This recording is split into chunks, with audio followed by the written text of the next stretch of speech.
So really good question about who benefits from the conflict not being resolved. That's actually a fairly long answer, but I'll try to be as short and brief in that as I can.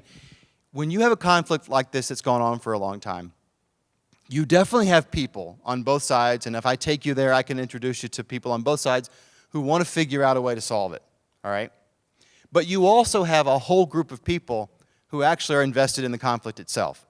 And that's their whole reason to get up in the morning, and they're going to continue to fight. And for whatever reason they may have, they're going to continue to pursue their objective at the expense of the other, and they become invested in the conflict.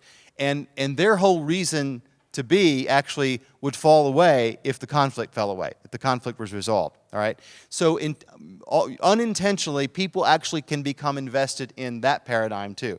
And so you have plenty of people on both sides who are invested in conflict. It really gets to their central identity of who they are. They define themselves not just in positive terms, but in the negative in terms of who they're against as well. And so there's a whole group of people who are invested in conflict, all right?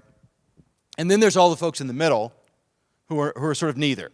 And the opportunity to bring change is to work with the folks who see this same harsh reality, but also see beyond the horizon that there's a different way to do things, that we don't have to live trapped in this kind of situation, and that we don't have to live in a way that totally cancels out the legitimacy of the other, back to this earlier question, the legitimacy and the dignity of the other. And so I always say it comes down to this. There are people who see the world in very maximalist terms, and it's either all mine or all someone else's. All right? So justice for me ends up being injustice for someone else.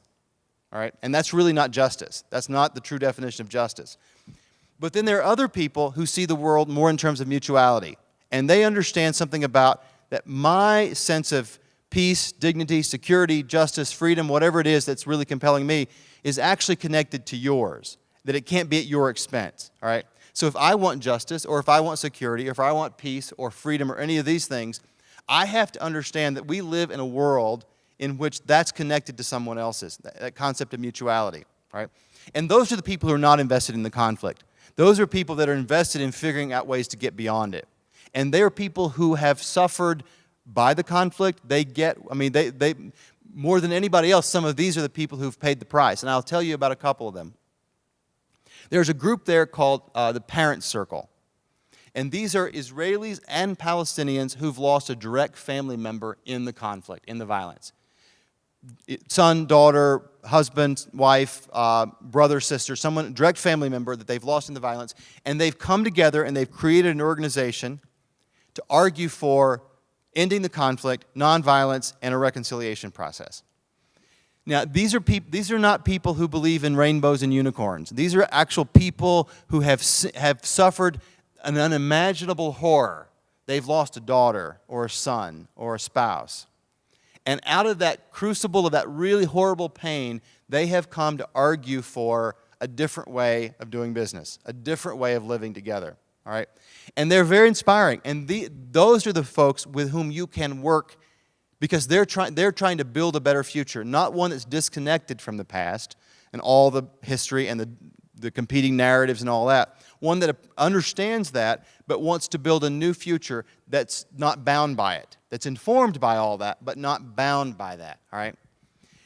A lot of folks can't get there, and I understand why. And a lot of those folks also have paid personal price for their involvement in this. They also know people who've suffered and died as a result of this conflict, and they can't see that. And they become very invested in that my side has to defeat the other side, has to completely win over the other side. And there are people on both sides who have that view, that the only way out of this is for us to win and them to lose, all right? And that's the kind of thing that has kept this conflict going for 60, 70, 100 years, is this idea that it's either all mine or it's all yours, but there's no way to imagine that we can build a different kind of future that works in some measure for both of us.